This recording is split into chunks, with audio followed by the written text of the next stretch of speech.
Ассаламу алейкум туғандар, қандайсыздар? Назарыңыздарда қайырдан эле базар жок каналы.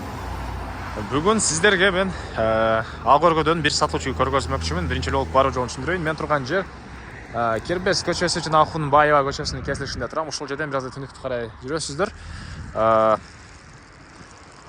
Кербес көчөсү 146 даректе Яндекс.Мен издеп барсаңыздар сатылуучу үйгө бара аласыздар туғандар.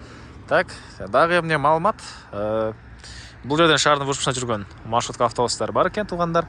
Бул жерде мына дагы могу круговой көчөсү ал жерде билсеңиздер керек. Ахунбаевдагы круговой. Так. Акыл карача Ахунбаев кесилиш болуп ал жер туғандар. Анан ылдый тарабынан Гагарин тарапынан өтүп келсеңиздер болот. Эми калган маалыматты сатылуучу үйгө жетип берейин.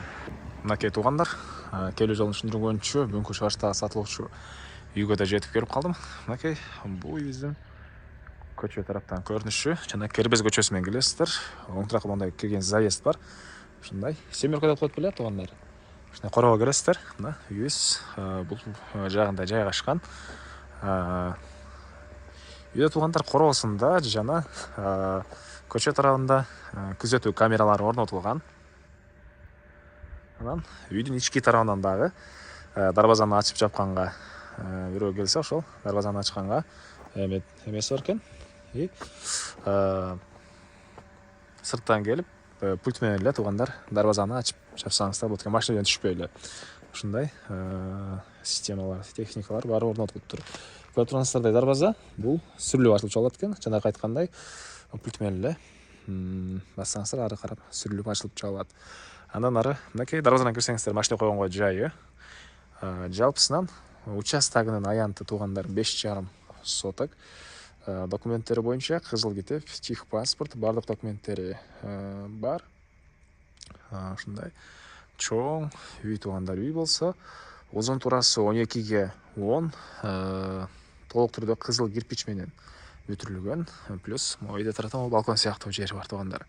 Ошондон сырткары узун турасы 12ге 10, 2 этаж үй.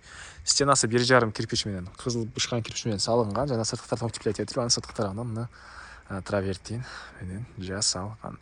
Бул тарабында зеленый зоналар, мондай балатылар. Бул тарабында деле зеленый зоналар. Бул жактар мондай брусчатка экен туғандар.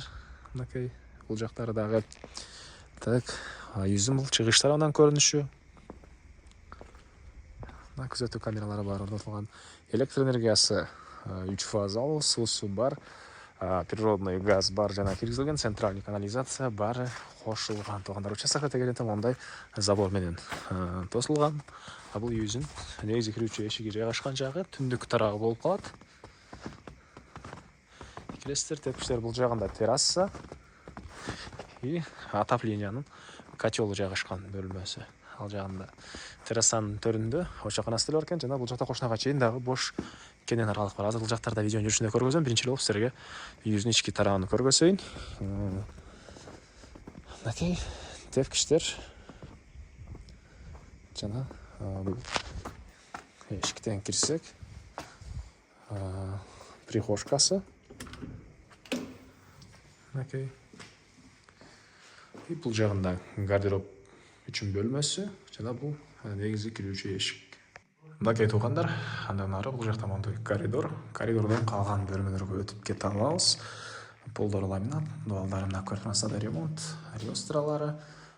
Түз кирсек бул жагында зал, экинчи этаж бүткөн тепкичтер, тепкичтердин баары мрамор менен жасалган туғандар. Так. Анан үйдүн ремонту дагы баары бул дубалдагы обойлору немецкий, итальянский, ошол жакшы обойлор менен салыныптыр туғандар. Бул жакта кухнясы. Так. Бул жак кухонный мебелдин жайы окшойт. Газ да киргизилиптир туғандар.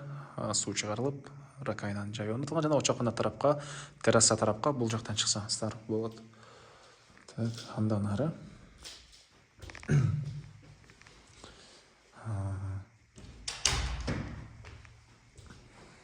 эки эшиктен кирсек мындай чоң зал жайгашкан. Мынакей туғандар, бул залдын көрүнүшү.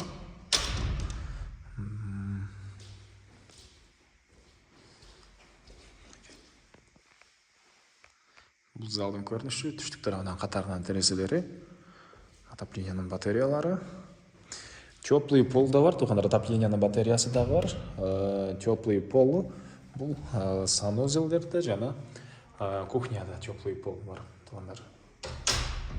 Отоплениянын котелы бұл комбинированный газ, көмір жана электр энергиясы менен 3 фазалы электр энергиясы да бар экен. Бұл биринчи этаждын санузели мынакей. Так. Мындан ары. Сіздерге экинчи этажга чыгып, экинчи этажды көрсөтөйүн. Тепкичтер, ылдый тарабынан чакан кладовка алсаңыздар деле болот экен, туугандар. Окей, тепкичтер ушундай көрүп турганыңыздар, ремонт.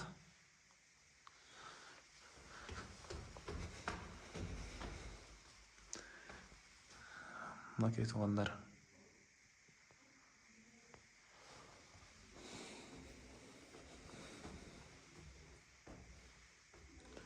Так. Бұл екінші этажыбыздын коридору. Бұл жерден қалған бөлмөлөрүн өтүп кете алабыз.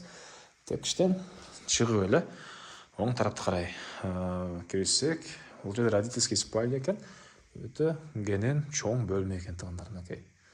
Родительский спальня, түндүк тарабынан чоң терезелери, отоплениянын батареялары, көрүп турганыңыздардай ремонт жана өзүнүн бул бөлмөнүн санузели бар. И үйгө туугандар ар бир бөлмөгө вентиляциялар орнотулган. Мына мондай. Бул жагында ушундай вентиляциялар орнотулган.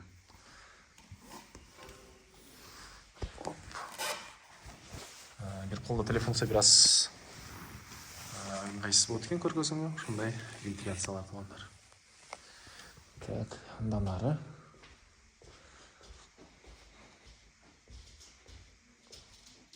дагы эмне маалыматты?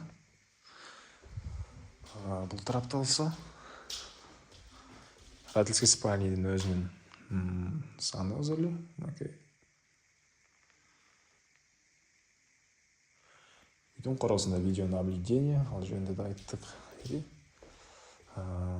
Электрический, кыскасы жанагындай замок.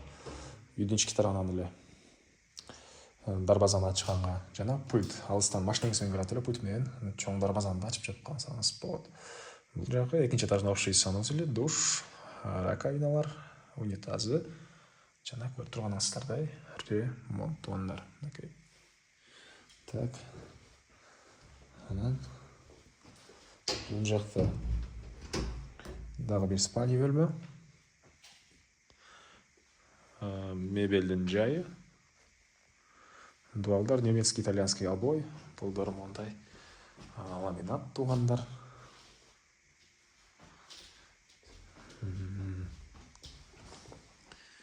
Так. Бул жагында болсо дагы бир балдар бөлмөсү. Түштүк тарабынан терезе. Көрүп турганыңыздардай ремонт. Андан ары мен кale сатуучунун коросундамын туугандар. Андан ары дагы эмне маалыматы? Бул жагында болсо, мынакей терраса, очоконолор, кухняга кирип чыкканга дагы бир өзүнчө эшик. Очоконага чейин газ мынакей келиптир. Бул жагында болсо, мына отоплениянын котелу жайгашкан бөлмө. Көмүр менен жасалган котел, газовый котел, электрический тен менен 3 тен менен үйдү жылытсаңыздар болот. Жана бул жагында бош жери, склад катары колдоносузбу жарымын туугандар. Так, дагы эмне маалыматы? Андан ары